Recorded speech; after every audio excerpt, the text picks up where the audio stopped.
Juntos mais uma vez para o nosso estudo em grupo. Estamos lendo Sexo e Destino. Chico Xavier e Valdo Vieira, ditado por André Luiz. Hoje, o capítulo 13. Tornei ao Flamengo apreensível. Não consegui auscultar as minudências do plano obscuro que se formava. Os pensamentos de Cláudio e do vampirizador entrelaçavam-se em estranhos propósitos imprecisos. Expedi comunicação em despacho rápido para o irmão Félix, salientando a necessidade de nosso encontro, recolhendo-lhe a resposta que não me alentava. Aqui tem uma nota do autor espiritual. Diante dos microaparelhos existentes no plano físico para emissão e recepção de mensagens às longas distâncias, é desnecessário comentar as facilidades de intercâmbio do plano espiritual. Ou seja, eles têm um telefone celular, um comunicador como tinha antigamente, então não foi nem por pensamento, foi por equipamento. Mas, continuando. Viria a noitinha, não mais cedo à vista de inadiáveis obrigações.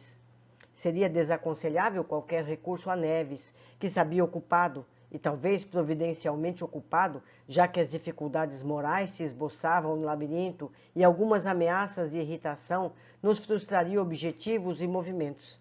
Amigos outros, de cujos préstimos seria lícito dispor, jaziam longe do assunto. Era forçoso agir só, trabalhar por mim mesmo. O momento não comportava aflições inúteis, necessário manejar os recursos em mão. Para intervir sem vacilações, julguei prudente ouvir o acompanhante desencarnado de Cláudio, que eu desconhecia de todo. A princípio, encontráramos dois. Entretanto, apenas um deles se mantinha constante, aquele cuja inteligência aguçada me ferira a atenção. Não seria justo investigá-lo, perquirir-lhe os anseios? Rememorei experiências anteriores, em que, juntamente de outros amigos desencarnados, modificara a apresentação externa através de profundo esforço mental. Aspirava a fazer-me visível à frente daquele amigo enigmático, que claramente habitava o lar dos Nogueiras. Poderia transfigurar-me, adensando a forma, como alguém que envergava roupa diversa. Recolhi-me em ângulo tranquilo à frente do mar. Orei, buscando forças. Meditei fundo, compondo cada particularidade da minha configuração exterior, espessando traços, mudando o tom de minha apresentação habitual.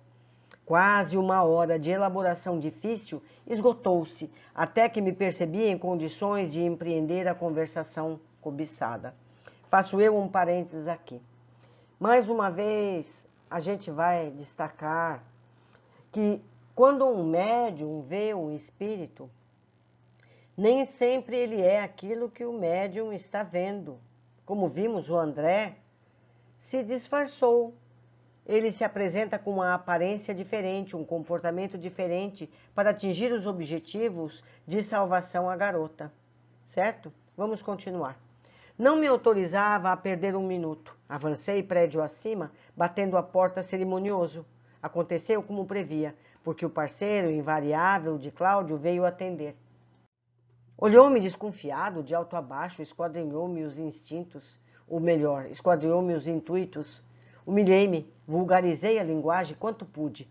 Semelhante atitude era indispensável pela minha necessidade de informações.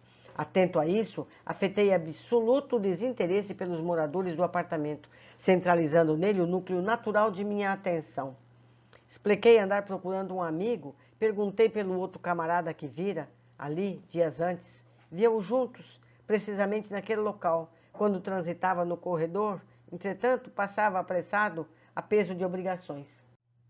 Guardara, porém, a impressão de que o companheiro cujo encontro ambicionava era ele.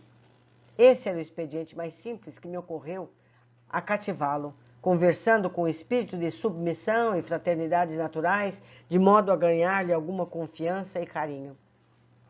Ele pareceu sensibilizar-se. Tratou-me com generosidade acidental de um fidalgo que não desmerecia por dar migalha de consideração a um mendigo. Compleição robusta e enorme, tocou-me o ombro com a destra, ensaiando o gesto de quem se prepara a despachar. polidemente, uma pessoa inoportuna, e catou minudências. Analisou-me, prescutou-me, repisando inquirições, inteirando-se do exato momento em que os vira reunidos e reconhecendo os detalhes que conseguira, de minha parte, mencionar, esclareceu tratar-se de um amigo que costumava hospedar-se de vez em quando para o reconforto de uns drinks. Naquele momento, contudo, não estava. Ao que sabia, recreava-se numa casa em Brás de Pina, cujo endereço indicou. Lamentei, solicitei-lhe o nome. Estava reconhecido a gentileza do recolhimento e tornaria ao Flamengo em outra oportunidade. Estimaria nomeá-lo com a possível intimidade quando voltasse, na hipótese de ser constrangido a perguntar por ele a desconhecidos. Ele não se fez de rogado, respondeu cortês. Chamava-se Ricardo Moreira. Em alguma necessidade, porém, bastaria o que designasse, tão só por Moreira. Era estimado, possuía numerosas relações, contava com muitas afeições no prédio. Se chegasse a vê-lo de novo, em companhia de colegas ao qual me reportava, que o sacudisse, despertando-lhe a atenção. Até ali tudo bem. Era necessário, entretanto, que eu lhe examinasse as mais íntimas reações, imprescindível conhecê-lo, sopesá-lo. Acusei-me cansado, deprimido. Se era ali um mordomo, que me permitisse entrar, por gentileza, ainda que por instantes breves, a fim de que me fosse possível refazer as forças. Ato de bondade fraterna, nada além de alguns minutos, carecia de ambiente humano amigo. Operou-se, entretanto, a reviravolta. Vi perdida a posição que granjeara. Moreira arremessou meu olhar terrível, que funcionou sobre mim com a punhalada vibratória. Ajuntou frases irônicas e gritou que a casa tinha dono, que diante dos descascados, esse aqui tem uma nota, descascado é uma gíria do plano espiritual, dos espíritos inferiores, explica André Luiz. Quem mandava ali era ele, que para atravessar a porta seria preciso removê-lo de que dispunha de sua larga para dormir, e finalizou agressivo. Que tem você aqui? Deu fora. Eu não vou com a sua lata. Vá se catar, vá se catar. Nenhuma outra alternativa senão descer escadas desabaladamente, porque avançou em minha direção, arregaçando punhos decididos. Regressei ao aconchego do mar, entrando em prece, reavendo a condição que me é peculiar, voltei ao mesmo ponto. No interior da peça, o casal acomodava-se para o almoço, com as atenções de Dona Justa em serviço. Moreira, que não mais me assinalava a presença, instalara-se na cadeira de Cláudio, e com Cláudio, de tal modo que, certo, se alimentava tão claramente quanto ele, através de um dos numerosos processos em que se catalogam as ações de osmose fluídica. Quer dizer, esse espírito também almoçava ali junto com eles. Que tristeza! A conversa entre os cônjuges deslizava banal, mas, consultando o cérebro de Nogueira, convencemo-nos para longo de que o tema do dia circulava ativamente no sistema de conjugação mental que prevalecia entre ele e o acompanhante. Registrava-se-lhes o anseio por notícias que lhes facultassem conexões para o objetivo inconfessável que começavam a entremostrar em espírito. Agora, à mesa, a dupla exteriorizava os intentos escusos nas formas pensamentos em que as duas mentes enfermiças se revelavam. Tudo se aclarava de súbito, digeriam o plano em silêncio, abordariam Marita à feição de dois caçadores colhendo uma lebre, antegozavam o assalto, articulavam-se-lhes os pensamentos em lances dissolutos, determinavam-se a surpreendê-la em casa de Crecina, como se apanha um fruto resguardado na árvore. Perplexo, decifrei a trama inteira. Cláudio ergueu a voz, fingindo ignorar a viagem da filha. Perguntou a mulher por Marina, que fez que, no fundo, queria notícias da outra. Dona Márcia caiu, de imediato na indução. Respondeu que ele, provavelmente, se havia esquecido de que a moça avisara na véspera que iria a Teresópolis, a serviço da imobiliária. O chefe, impedido, indicara para representá-lo em algumas transações importantes. Voltaria, sem dúvida, na manhã seguinte. Quanto a Marita, horas antes, telefonara de Copacabana, solicitando para que não a esperassem ao jantar. Talvez demorassem serviço extra na contabilidade da loja até mais tarde. O marido pigarreou, mudou de assunto, comentou alguns sucessos políticos e a refeição terminou sem maiores delongas. No intuito de colaborar com eficiência na preservação da harmonia geral, demandei a habitação de Crecina, onde não tive qualquer dificuldade para identificar o apartamento número 4. Recanto isolado para casal, completamente desligado da comprida construção de um pavimento só.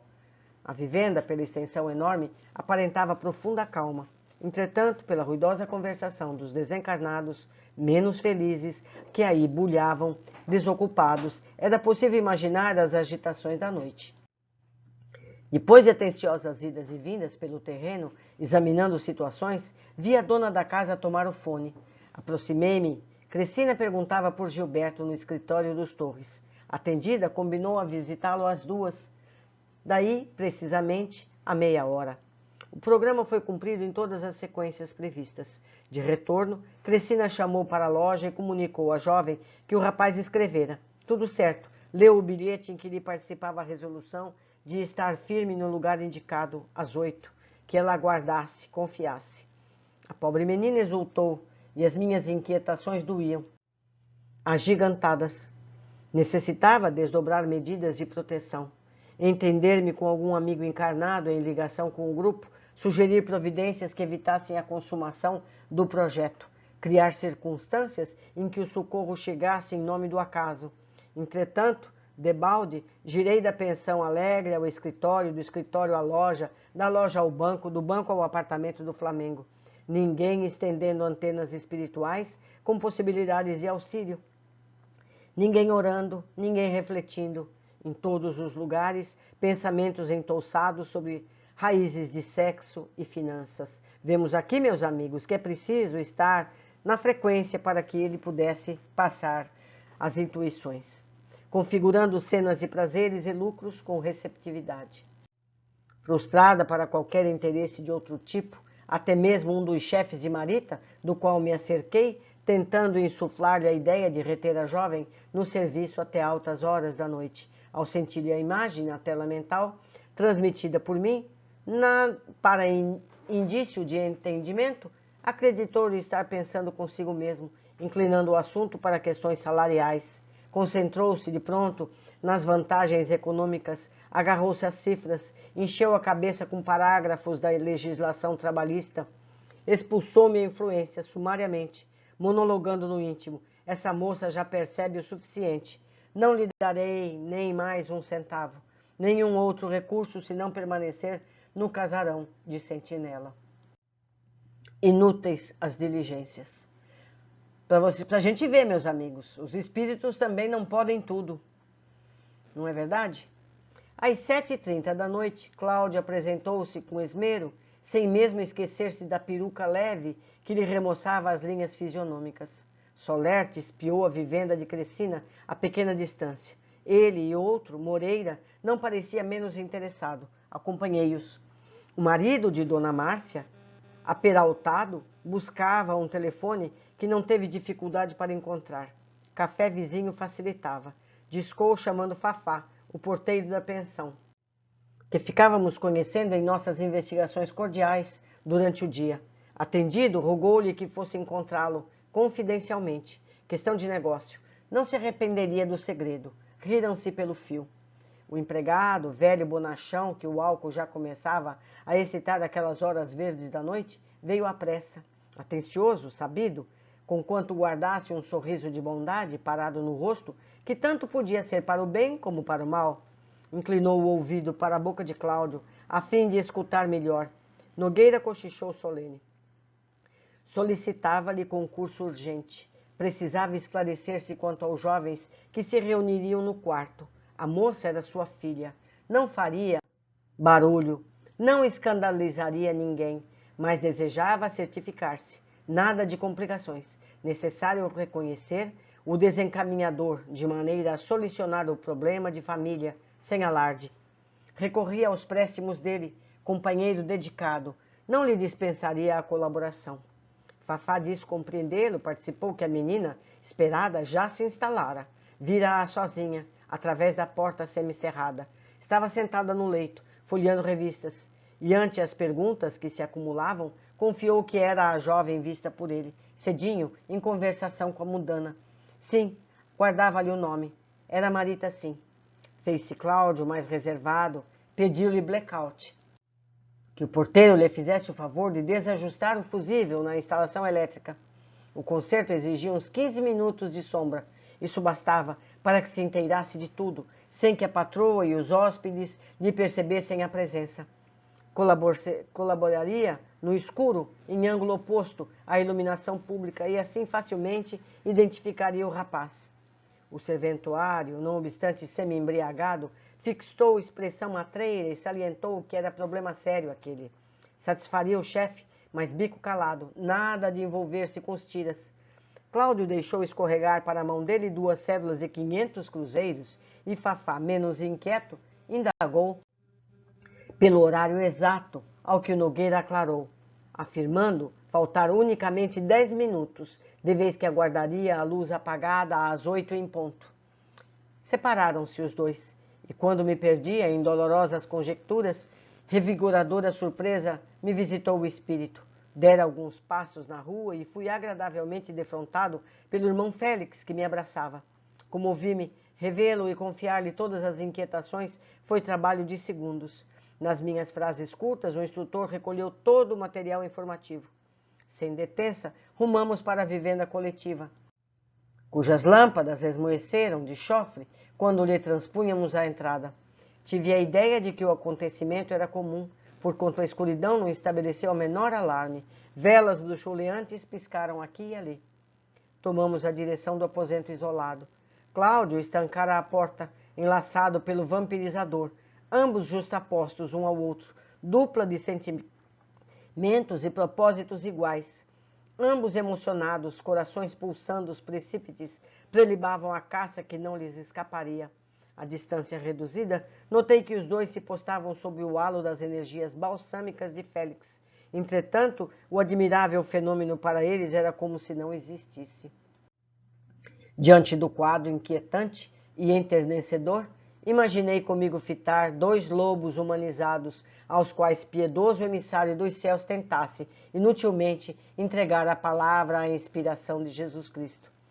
E rodilhavam-se os dois num charco mental de lascívia, com tamanha sofreguidão que não cabia ali, naquele vulcão de apetites sexuais, a menor frincha pela qual se pudesse arremessar alguma ideia de elevação.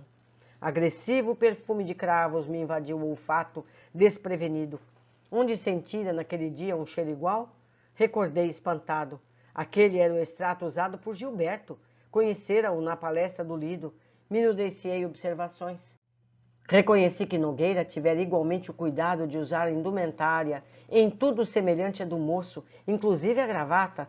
Quanto ao nó e ao tamanho, nenhuma particularidade fora esquecida. Antes que Félix e eu pudéssemos estudar medidas de contenção, a dupla avançou o quarto adentro. Nós, que podíamos enxergar na obscuridade, vimos a pobre menina levantar-se, sussurrando frases de arrebentadora paixão e de intensa saudade, abrindo ansiosa os braços, sem guarda para si e o mínimo resquício de vigilância.